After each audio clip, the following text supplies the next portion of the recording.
So I should be working on my essay, but then I remember that there's no good categorization system for all conspiracy theories, so I just went ahead and made one.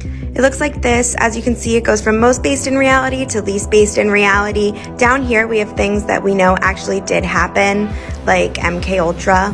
But then once you pass the speculation line, we get into our we have questions section. So that's Area 51, Epstein, obviously.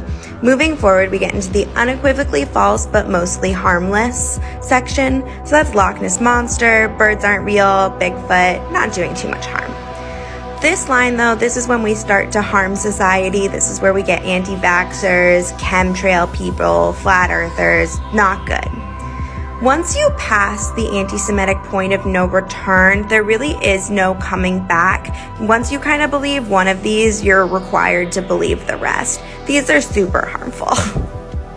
Breaking down my conspiracy theory pyramid, part 1, starting with the bottom. Let's go. Actual conspiracies that happened, like MK Ultra. Like, they definitely tried mind control on some people with some LSD. Didn't work. The FBI did spy on John Lennon because they thought he was anti-war.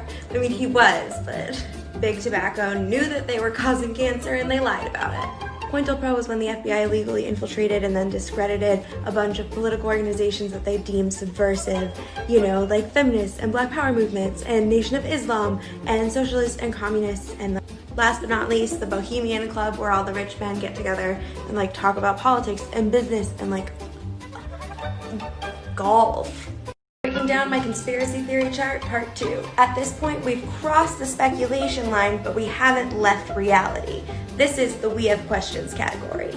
This category has a lot of suspicious deaths. So we got Epstein, we got JFK, we got Princess Di, we got Marilyn Monroe, and we got questions about all of those. UFOs, what are they? Why are they there? Is it aliens? Is it a cloud? I don't know. Area 51, as much as I wish it were like a Men in Black style alien hub, it's probably not, but also the US government secrecy around it isn't helping. Denver International Airport is way too big, has really weird art, and it costs way too much money. This is at the entrance. That's not even photoshopped. Its eyes glow red. Free Britney, she wore yellow. And birds, who do they work for? Breaking down my conspiracy theory chart, part 3. Now at this point, we've left reality, but we haven't quite started denying science. This is unequivocally false, but mostly harmless. This category has aliens, celebrities, and mythical creatures, and if you're super lucky, all 3. This is our last category before things start to get kind of scary up there, so let's try and enjoy ourselves. Elvis is not still alive, and his family would like for you to stop saying that. Avril Lavigne was not replaced by a woman named Melissa. She's just not 18 anymore. And Prince Charles isn't a vampire. He lives in a palace, not a castle. Get it right. Crop circles and Stonehenge, you gotta stop giving aliens credit for human labor. It's rude. When I say Bigfoot, I'm not referring to indigenous folklore. I'm referring to the grown adult men who chase him in the woods. Fair warning, telling Scottish people that the Loch Ness Monster isn't real will make them angry, which will in turn make their accents even cuter. Breaking down my conspiracy theory chart, part 4. Now remember, we're moving up, away from reality, so we already covered all the real things that happened, the things we have questions about, and the ones that definitely didn't happen but are still kind of fun to think about. We had such a good time. We talked about MK Ultra and Avril Lavigne and UFOs. Anyways, welcome to Science Denial. Theories down here tend to be about one thing, a single person, a single event. But as you move upwards and now you cross this line, now we've entered monological thinking, where everything's connected. Fundamentally, it doesn't really matter which one of these we talk about because they're all about rejection of authority.